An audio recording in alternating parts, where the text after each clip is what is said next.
Bem-vindos ao primeiro Café com Financiamento de 2025. Café extraordinário. Normalmente a gente faz os cafés na segunda-feira. O primeiro do ano, vai ser diferente. A gente vai fazer ele hoje na quinta. Primeiro dia útil de 2025. Por alguns motivos. Primeiro grande motivo é que eu estava impossibilitado de fazer live na segunda-feira, então não fiz. Segundo grande motivo, que realmente o primeiro dia do ano de 25 merece um café com financiamento, uma live de manhã, para a gente alinhar alguns pontos, para a gente entender algumas coisas e começar 2025. Igual a gente vai ter na segunda-feira o nosso café. Agora, hoje é muito importante. Eu quero trazer alguns pontos para vocês. Primeiro, obviamente, desejar um feliz 2025, que a gente tenha um ano muito bom. 2024, o pessoal ficou com aquele gostinho de ano ruim, principalmente que eu tô com crédito, né? Aquele gostinho de problema de recurso e tudo mais. Mas, se a gente for olhar para o ano inteiro, não foi um ano ruim, foi um ano bom para o mercado imobiliário. Mas a gente espera que 2020 seja melhor. A gente sempre espera que seja melhor. Porém, existem adversidades no caminho. Então, o que eu posso dizer para vocês, de antemão, é que vai ser um ano melhor para muita gente. Como vai ser pior para outras pessoas. E o ponto aqui é a gente encontrar como que o nosso ano pode ser melhor. A gente vai fazer isso ao longo desse ano. A gente tem muitos cafés esse ano, como a gente teve no ano passado. A gente teve todas as semanas. Fábio, querida, Marcelo, Lucina, todo mundo que está aqui ao vivo agora. Quem for assistir depois também, esse café aqui é realmente imperdível, tá, pessoal? Por que eu quero falar?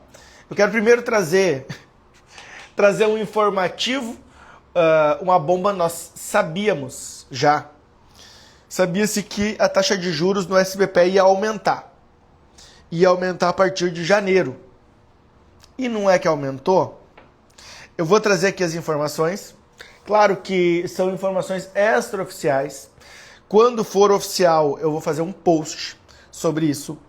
No Café com Financiamento aqui, eu vou dizer o que eu consegui tirar de informações só do simulador. Porque ainda não tem norma as novas taxas de juros. Mas o simulador já nos mostra. E sempre foi assim. Sempre vai ser assim. Eu trabalho desde 2007. E o simulador sempre atualiza antes das regras. Sempre. Então eu vou dizer o que está lá, né? Não que seja oficial, mas provavelmente seja o que vai acontecer. E antes de tudo isso, né, eu queria falar um pouquinho sobre esse aumento de taxa. Que, na minha opinião, foi um aumento de taxa tardio.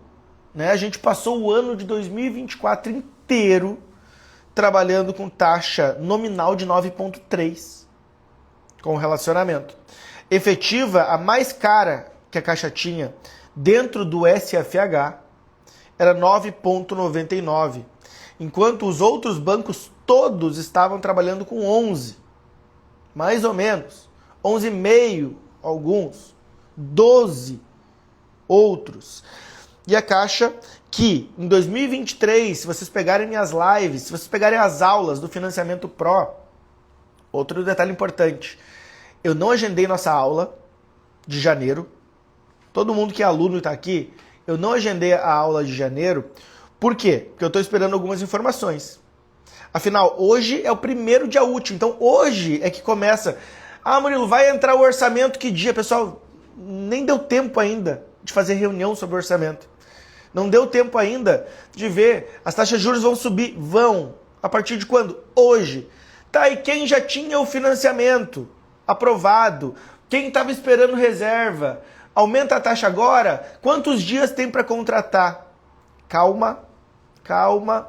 Não deu tempo ainda da gente receber nenhum tipo dessas informações. Então, e ainda assim, mesmo que eu tenha alguma informação relativa a isso, eu não posso passar antes de ser oficial. Então, aqui é só os spoilers, por enquanto. O que eu vou fazer? Assim que for oficial, eu vou agendar a nossa aula do Financiamento Pro, que é sempre lá onde eu passo primeiras informações. Primeira informação é sempre lá.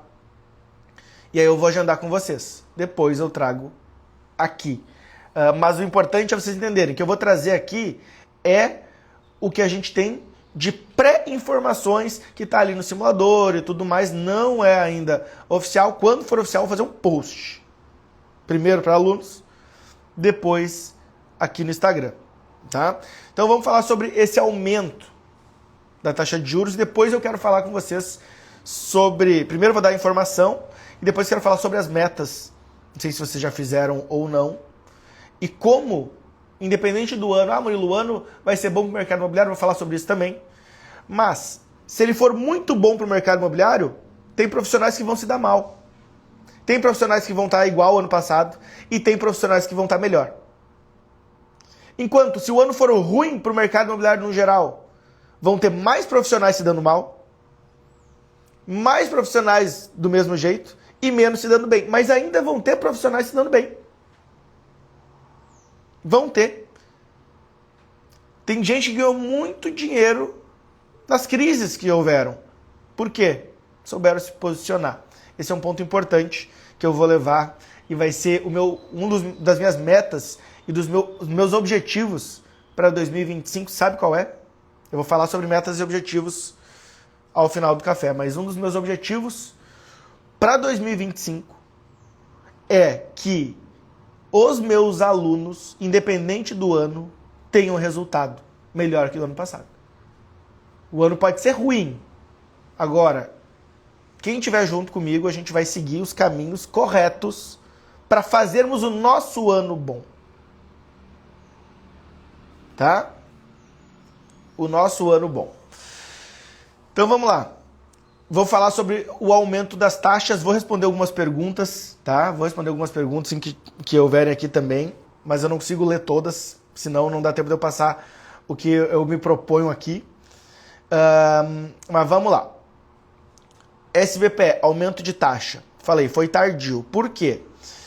Em 2023, a gente já tinha problema de funding. Eu tenho vídeos falando sobre dificuldade de funding.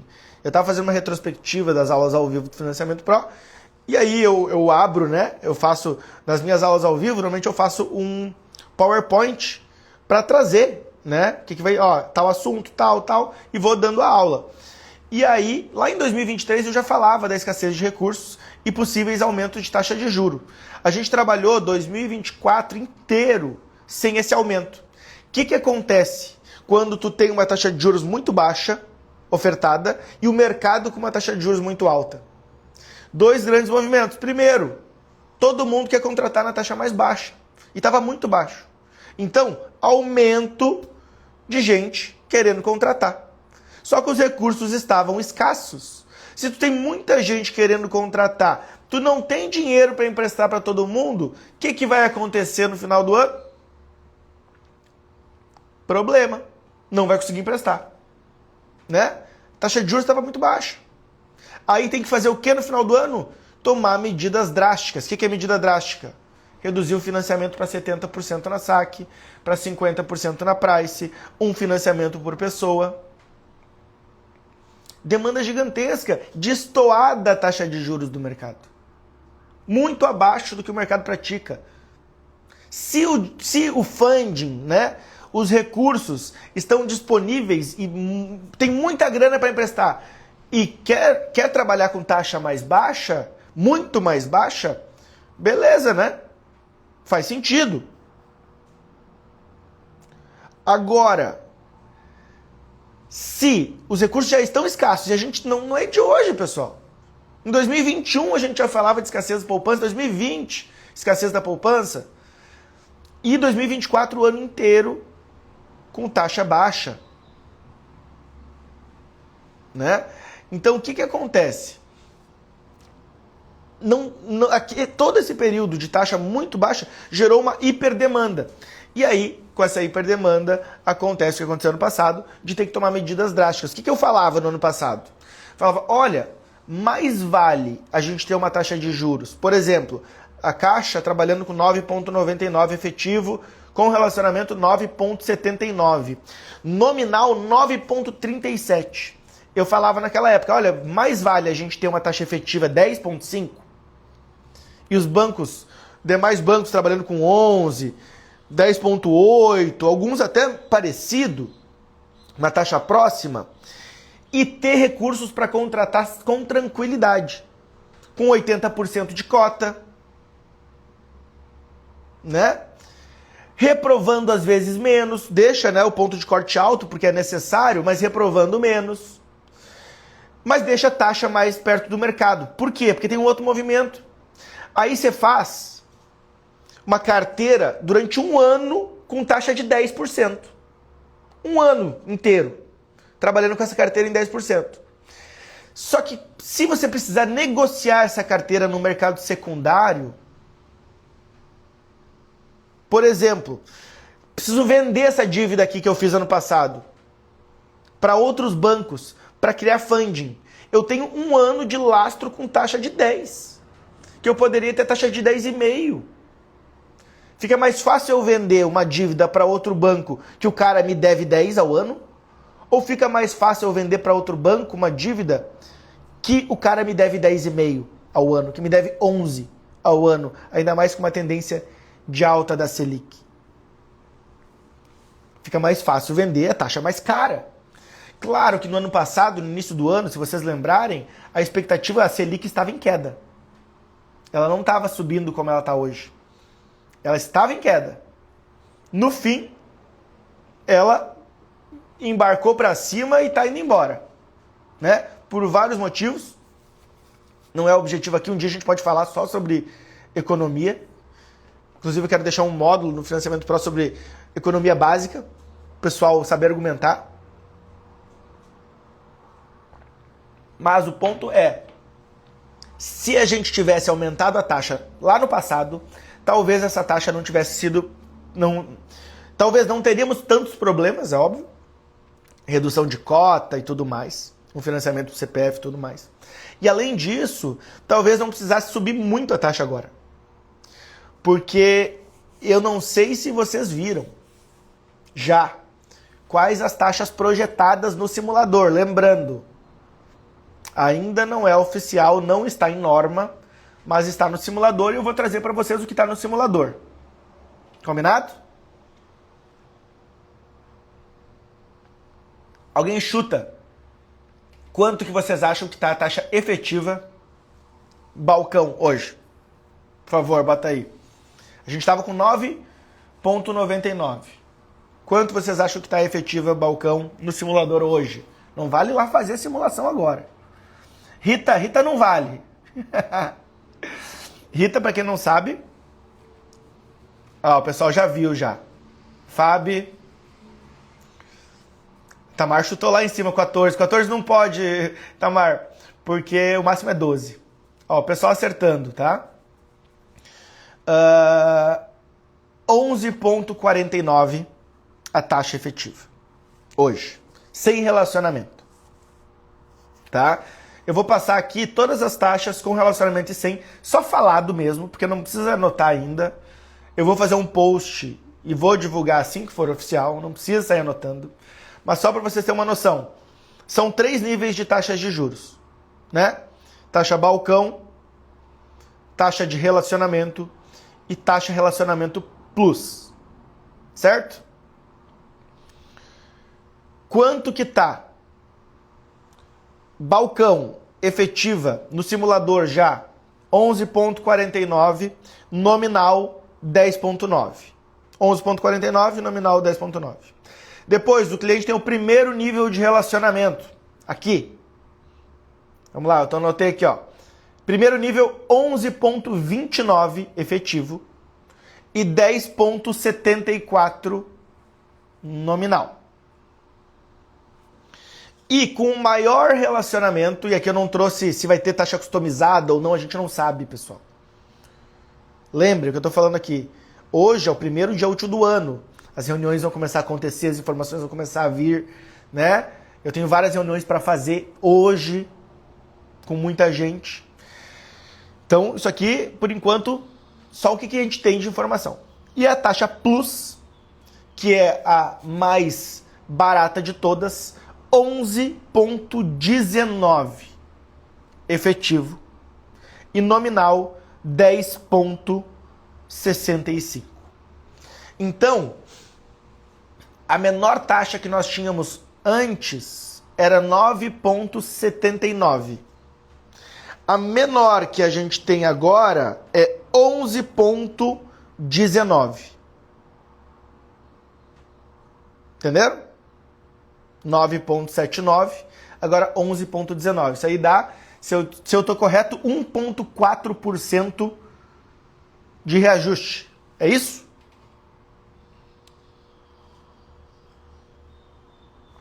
Fabiola matou a charada. Como sempre, ó, taxa mais alta, ok. Se houver funding, a gente adapta, né? Esse é um ponto que a gente vai falar. Não vou conseguir falar hoje, Murilo. Murilo, quando entra o orçamento? Entra hoje, entra amanhã. Pessoal, nem cheguei no escritório ainda. Nem fiz ligações, nem fiz reunião. Calma. Calma. Murilo, cliente que já estava aprovado, vai entrar direto na taxa nova? Provavelmente não. A gente tem como regra, com toda a história que a gente tem, o histórico da Caixa, que eles dão algum prazo para o pessoal assinar os contratos que estavam em andamento. Qual que costuma ser o prazo? 15 dias? Às vezes até o fim do mês? Normalmente uns 15, né? Vai ser igual agora? Eu acredito que sim. Mas a gente ainda não tem essa informação. Thaís mandou uma pergunta.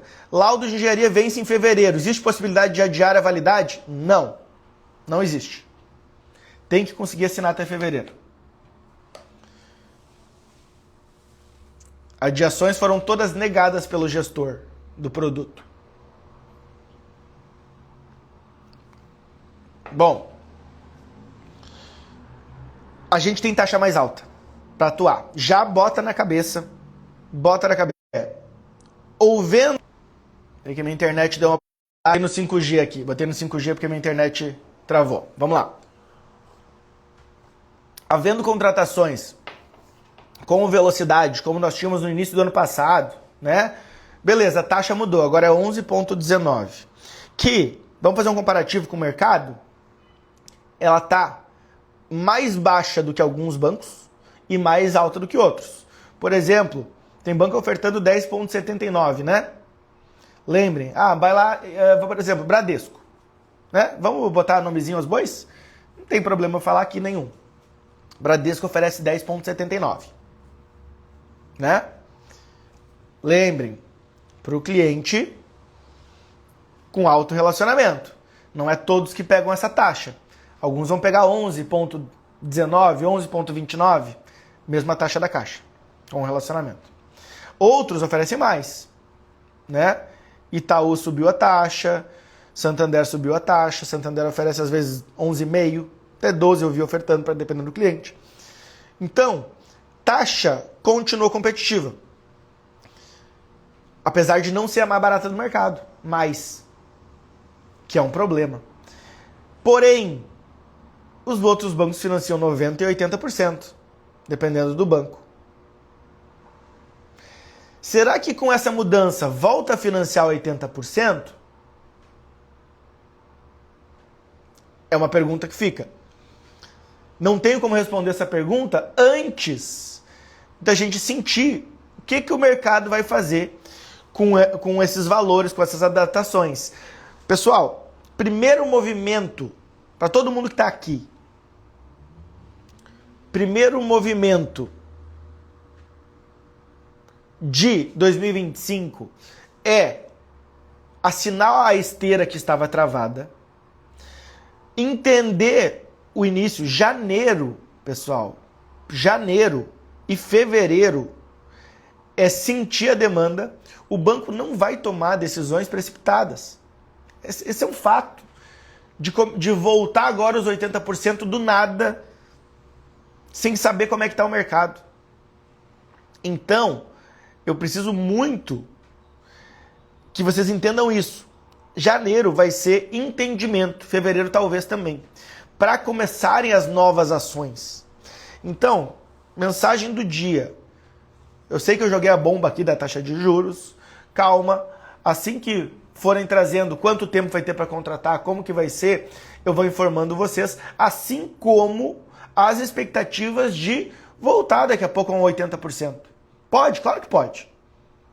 Porém, não é algo que está na pauta de agora, de hoje, dessa semana ou da semana que vem. Mas pode acontecer. Tudo vai depender do que, pessoal? É só funding. Se houver funding, volta 80%. Se não houver, não volta. É demanda e oferta. Tem muita demanda e pouca oferta hoje. Se conseguir trazer dinheiro suficiente para ter mais oferta, beleza, resolveu o problema. Então, é isso que a gente precisa entender. Janeiro, entendimento do mercado para começar a acontecer o que vai acontecer nos próximos meses e vai ter mudança pra caramba esse ano. Tá? O que eu posso trazer aqui de positivo? O FGTS já definiu o orçamento. O FGTS provavelmente vai ser o mais rápido nesse início. Então, quem trabalha com o programa Minha Casa Minha Vida, provavelmente as mudanças, orçamento, tudo entre mais rápido no Minha Casa Minha Vida agora. O SBPE, oferta, demanda, entendimento, claro que entra o orçamento novo, então a gente vai ter algumas reuniões agora, início do ano, e quando entra esse orçamento novo, a gente pode ter uma expectativa já do que vai acontecer no ano. Mas eu peço para vocês um pouquinho ainda de calma para eu poder trazer as informações com qualidade, né? Agora, Murilo, eu trabalho com Minha Casa Minha Vida, então vai ser feliz. Vai ser feliz. Tá? Bom, essas eram as informações preliminares. Agora eu queria rapidinho, eu sei que a gente não tem muito tempo, tá? Ivânia perguntou sobre subsídio. Não sei qual que é a dúvida, Ivânia, mas orçamento novo, entra orçamento tanto de subsídio quanto orçamento oneroso. Entre os dois orçamentos. Crédito associativo mudou também? O SBPE sim. O Minha Casa Minha Vida não. Tá? Inclusive a gente teve aumento do subsídio para esse ano, né? 12 bilhões de subsídio para o Brasil. O ano passado era 11, teve um suplemento no final do ano. Muita adaptação ainda em sistemas. Vocês vão ver, né? Vocês vão ver, os sistemas da Caixa vão estar meio bugados ali e tudo mais. Para quem é correspondente vai ver isso. Os corretores vão ver em seguida. Mas vamos lá, só para a gente ir para os finalmente de hoje e eu liberar vocês aqui para a gente começar o ano. Pessoal, vamos falar um pouquinho, e rapidinho mesmo, tá? Sobre metas. Eu queria falar bem rápido sobre metas com vocês. Eu fiz um vídeo até, mas eu quero falar aqui, tá? Kátia, obrigado. Seu curso é muito bom. Muito obrigado. Onde encontra o treinamento, Murilo? O financiamento para não estar disponível no momento, Carlos. A gente abre algumas turmas por ano. Esse ano a gente vai ver quando que a gente vai abrir. Provavelmente a gente vai abrir no início do ano, óbvio, né? Para o pessoal poder entrar. Mas não tem data ainda. Mas no link da minha bio tu consegue entrar na fila de espera. Vamos lá. Metas, pessoal. Eu quero só dar uma dica para vocês. Nós temos pouco tempo, mas uma dica muito importante. Que é o quê? Cuidado com as metas. Muito cuidado com as metas. Uma meta, da mesma maneira que ela te motiva, se ela for mal feita, ela te desmotiva. Ou se ela for mal executada, ela te desmotiva. Tem gente que faz meta absurda. E tudo bem de vez em quando a gente ter uma meta absurda.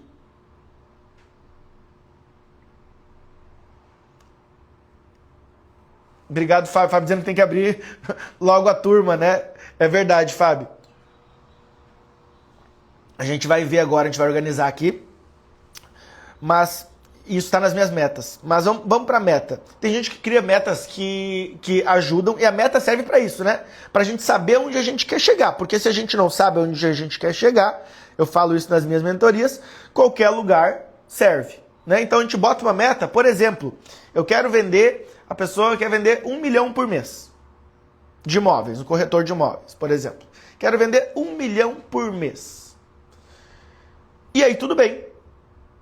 Só que essa pessoa, às vezes, ela não vende nem 200 mil por mês. E ela bota uma meta de 1 milhão. É uma meta que a gente chama de ousada.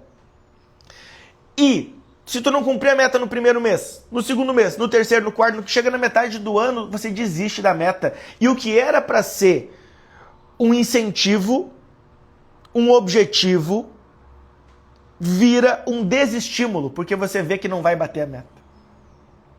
Então, metas. Primeiro, a gente tem que ser pé no chão.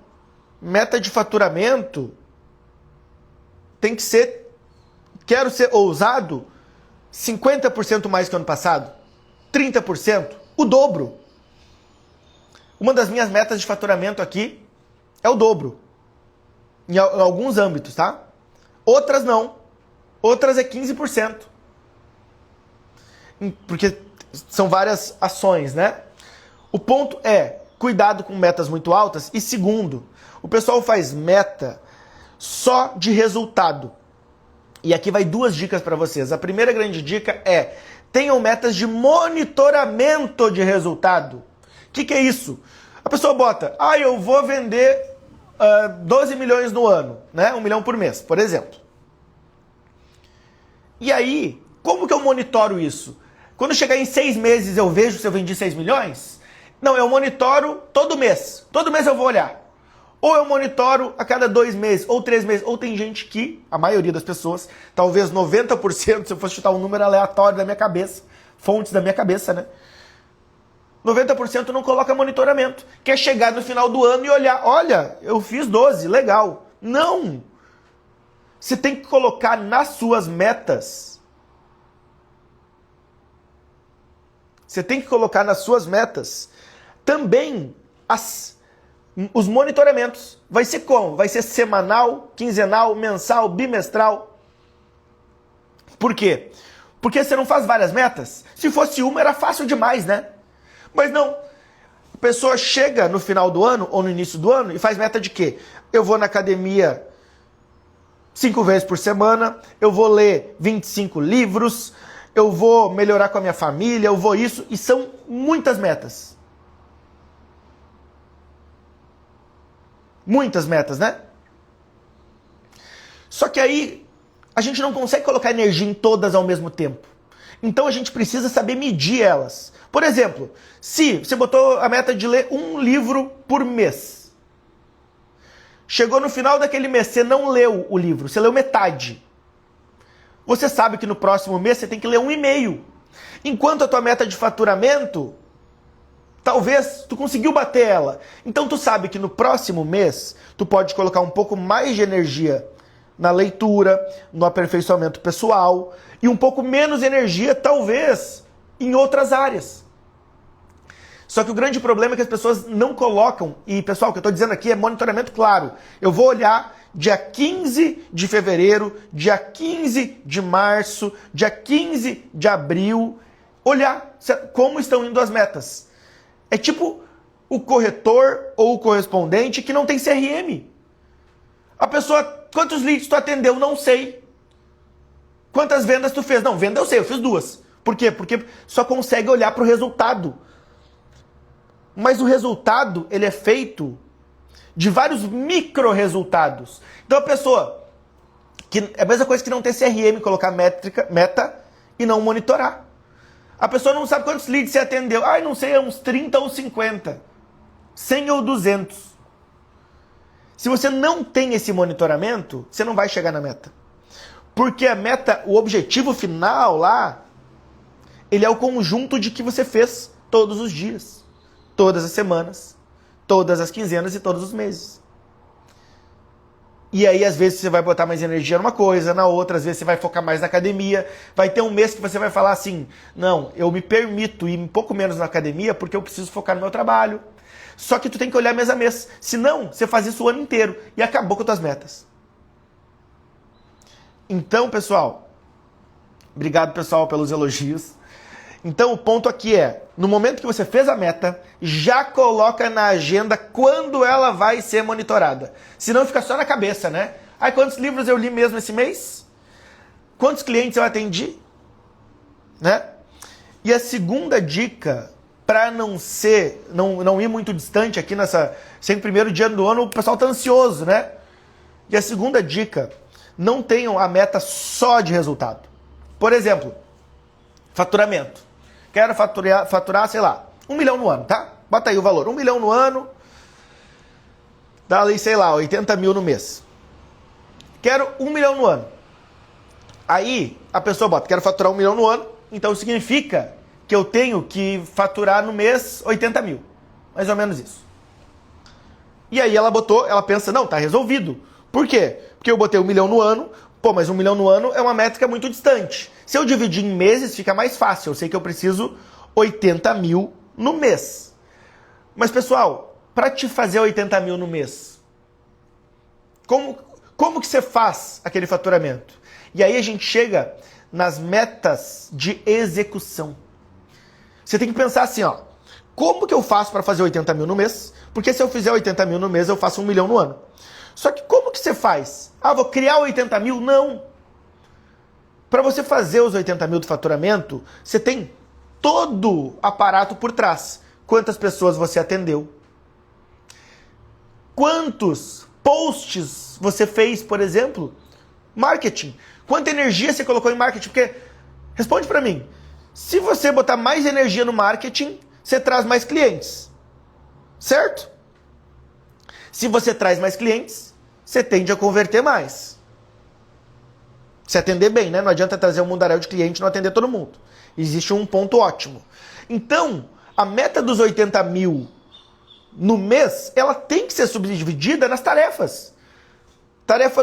Preciso atender, para eu fazer 80 mil no mês, eu preciso atender 30 clientes, por exemplo. Números fictícios. 30 clientes.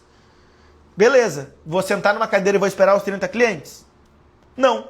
Então, eu divido. Bom, então para atender 30 clientes, eu preciso prospectar 200? Não sei. E aí como que eu faço? Ah, eu tenho meus canais de prospecção. Eu tenho o Instagram, eu tenho os portais, eu tenho ações que eu faço na rua, eu tenho ligações. Então, cada uma dessas, vocês têm que definir qual vai ser a execução. Ah, vai ser um post por dia no Instagram, 3 stories, vou colocar R$1.000 em anúncio no portal X. E aí, no próximo mês, você olha, R$1.000 me trouxe 20 clientes. Pô, preciso colocar mais, preciso fazer mais post, preciso ir mais na rua, preciso estar em outros ambientes. A gente vai falar sobre isso. Vocês têm que subdividir para encontrar quais são as ações e qual a frequência dessas ações para gerar os clientes, para gerar o faturamento, para gerar o resultado. O que as pessoas fazem? Quero 1 milhão por mês. E aí criam na cabeça, porque a pessoa não é burra, né? Ela sabe que ela tem que fazer, mas cria na cabeça, então eu devo ter que atender mais ou menos isso, aquilo, e não acompanha. O que acontece no final do ano? Não deu. É comum. É muito mais comum as pessoas não atingirem as metas do que elas atingirem. E vai botar a culpa no quê? Não foi nela, não, foi no mercado, que em 2025 o mercado tá ruim.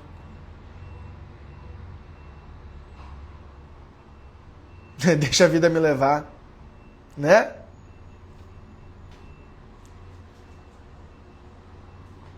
Então, se você já fez suas metas, você vai subdividindo elas em tarefas. Quantas ligações você tem que fazer para vender 1 milhão? Quantos WhatsApp mandar? E depois aprimorar, né? Você vê que o WhatsApp converte menos que a ligação, liga mais. Tem que trabalhar com inteligência. Se você vê que postar no Instagram dá mais resultado do que gastar o dinheiro em outro lugar, bota lá. Mas o ponto é, vão destrinchando a meta de vocês em execução. O quanto vocês têm que executar. E aí, acompanhem. Pode ser mensal, pode ser semanal, pode ser quinzenal. Não pode ser uma frequência tão grande que fique tão maçante para vocês que vocês não consigam fazer. Eu vou acompanhar toda semana. Vai chegar uma hora que vocês vão cansar. Faz quinzenal, faz mensal. Ou faz bimestral, mas não deixa de fazer. E aí você consegue alinhar aonde você põe mais energia ou menos. Ou aonde você está errando. Tem gente que não sabe quantas ligações está fazendo. Ou quantos WhatsApp, ou quantos posts, ou isso e aquilo. Então, Essa é a minha mensagem para quem está fazendo as metas. Separa em tudo que você tem que executar. Eu separei, por exemplo, minha meta de digital. Eu separei quantos posts eu tenho que fazer no YouTube, quantos posts eu tenho que fazer no TikTok, quantos posts eu tenho que fazer no Instagram, quantos stories eu tenho que fazer, quantas lives eu tenho que fazer, quantas pessoas eu tenho que conversar de fora da minha rede, networking, meta de networking. Quantos eventos eu vou participar como aluno, quantos eventos eu quero participar palestrando. Então tudo isso tá lá. E aí no mês eu olho, fiz isso, isso, isso, isso. Pô, errei aqui. Todo mundo erra. Eu vou errar. Pô, não tô fazendo o que eu falei para fazer. No outro mês, o que eu faço? Faço mais. Se eu fizer isso todos os meses, vai chegar no final do ano, e se eu não estiver próximo, ou eu cumpri, ou eu tô próximo, ou eu percebi que eu tenho que ajustar uma rota. Mas eu percebi isso no início, não no final. Se eu perceber no final, vai chegar lá, eu vou pular as 7 ondinhas e vou achar que Iemanjá não quis que eu batesse minhas metas, né? Então, pessoal, desculpa me alongar um pouco mais, mas eu queria passar essa mensagem. Eu precisava passar do aumento da taxa, que ainda é extraoficial. Quando for oficial, eu trarei para vocês. E queria dar uma ajudinha na questão das metas. Tá? Não, Desiane. Meu chefe, se estiver vendo você, ele vai nos falar tudo que eu falo pra vocês. Tá certo, né? Tá certo. Pessoal, então, boa semana, primeiro dia do ano. Espero que tenha ajudado. Se você já fez suas metas dessa forma, maravilhoso. Se não fez, não tem problema. Vai lá e muda, né? Coloca ali as tarefas. Vambora. Independente, do que eu falei no início, né? O ano pode ser bom, o ano pode ser ruim, o ano pode ser médio. Mas os teus resultados podem ser bons no ano ruim, podem ser bons no ano médio e podem ser bons no ano bom. Ou ele pode ser ruim no ano bom também. Então o resultado depende muito mais de nós do que de fato do ano. Ah, ele influencia? Influencia. Mas a gente consegue mudar a rota, a gente consegue analisar. E uma das minhas metas, eu falei pra vocês, quem tá comigo vai ter resultado. Tá bom? Beijo pra todo mundo. Depois eu vou jogar ela no YouTube, tá? Quem não se acompanhar desde o início, não tem problema. E bom trabalho pra todo mundo. Vejo vocês nesse 2025. Beijão!